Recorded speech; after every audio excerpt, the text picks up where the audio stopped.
Dans les récits bibliques, certains êtres célestes ont choisi la rébellion contre Dieu, devenant des anges déchus. Leur chute n'est pas seulement une histoire ancienne, mais un avertissement pour nous aujourd'hui. Ces êtres, autrefois glorieux, représentent des forces spirituelles qui cherchent à nous éloigner de la vérité et de la lumière. Aujourd'hui, nous allons explorer les 7 anges déchus les plus dangereux de la Bible. Leur histoire est à la fois fascinante et troublante, mais elle nous enseigne des leçons cruciales sur le péché, la tentation et la fidélité à Dieu. Préparez-vous à plonger dans les profondeurs de ces récits bibliques et à découvrir comment leur influence pourrait encore se manifester dans notre monde. Le premier est Lucifer, dont le nom signifie « porteur de lumière », était le plus beau et le plus puissant des archanges. Ézéchiel chapitre 28, versets 12 à 17, décrit sa perfection. Il était couvert de pierres précieuses, plein de sagesse, et se tenait dans la présence même de Dieu. Mais son cœur s'est enflé d'orgueil. Il a dit dans son cœur, « Je monterai au ciel, j'élèverai mon trône au-dessus des étoiles de Dieu. Je serai semblable au Très-Haut. » Ésaïe 14, versets 13 à 14. Sa rébellion a entraîné une guerre dans les cieux, et il a été précipité sur terre avec ses disciples. Aujourd'hui, connu sous le nom de Satan, il incarne le mal absolu. Lucifer nous rappelle que l'orgueil est un péché subtil, mais destructeur. Il nous pousse à croire que nous n'avons pas besoin de Dieu, à chercher notre propre gloire plutôt que celle de notre Créateur. Mais la Bible nous avertit. Dieu résiste aux orgueilleux, mais il fait grâce aux humbles. Jacques chapitre 4, verset 6. Lucifer, l'ange de lumière, est devenu le prince des ténèbres à cause de son orgueil. Ne laissons pas ce même péché nous éloigner de Dieu.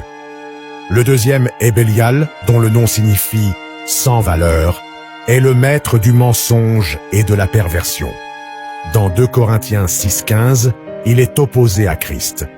Quel accord y a-t-il entre Christ et Bélial? Bélial représente tout ce qui est contraire à la vérité de Dieu. Il corrompt les âmes en les éloignant de la lumière, semant le mensonge, la confusion et la perversion. Son nom est synonyme de tromperie et de manipulation. Il incite à l'anarchie et à la décadence, poussant les sociétés à rejeter les valeurs morales et spirituelles.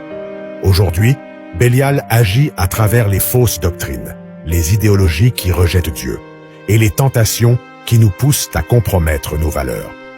Il se cache souvent derrière des arguments séduisants, des demi-vérités et des promesses illusoires.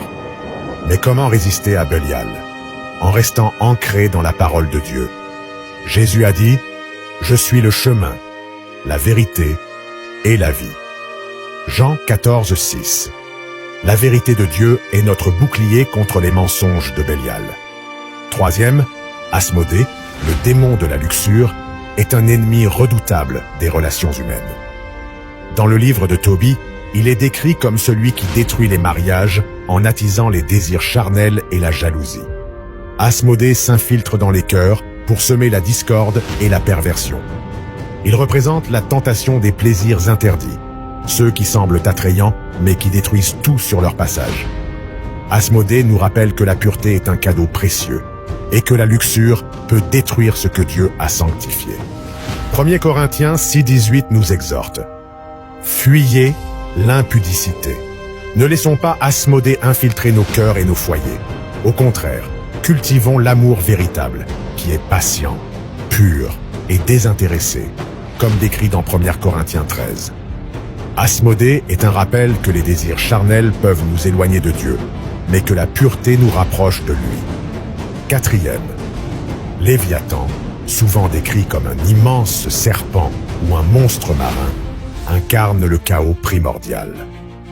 Dans Job 41, il est décrit comme une créature invincible, symbole des forces destructrices incontrôlables.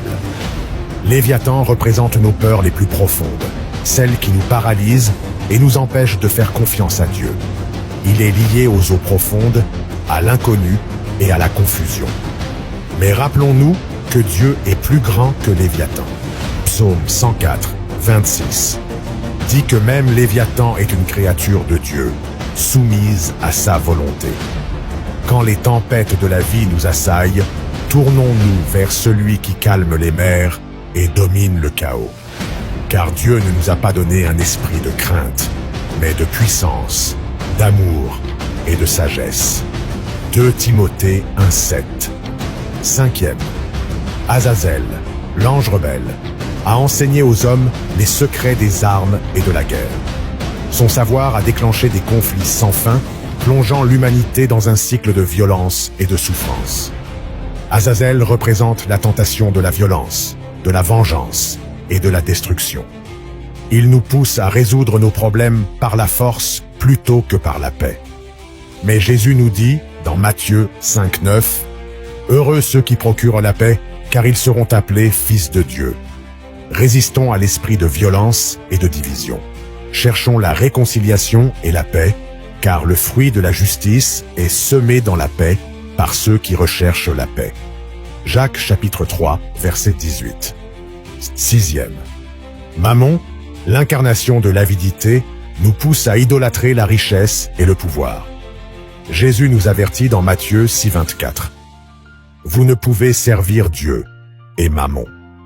L'avidité détourne notre cœur de Dieu et nous rend esclaves de nos désirs matériels.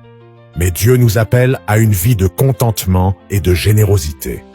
1 Timothée 6,10 nous rappelle que l'amour de l'argent est une racine de tous les maux.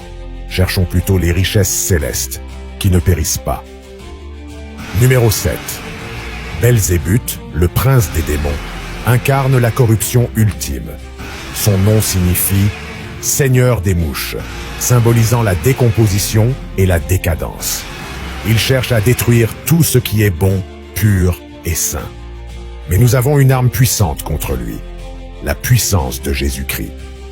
1 Jean 4,4 nous assure « Celui qui est en vous est plus grand que celui qui est dans le monde ». Par la prière, la parole et la foi, nous pouvons résister à Belzébuth et à toutes ses tentations. Bien-aimés, l'histoire des anges déchus est un rappel solennel des conséquences du péché et de la rébellion. Mais c'est aussi un appel à la vigilance et à la fidélité. Nous ne sommes pas seuls dans ce combat spirituel. Jésus-Christ a vaincu le mal par sa mort et sa résurrection, et il nous donne sa puissance pour résister à l'ennemi. Restons fermes dans la foi, revêtons l'armure de Dieu, Éphésiens chapitre 6, versets 10 à 18, et marchons dans la lumière de sa vérité. N'oubliez pas, soumettez-vous donc à Dieu, résistez au diable, et il fuira loin de vous. Jacques 4,7. Que cette prédication vous fortifie et vous encourage à vivre une vie victorieuse en Christ. Amen.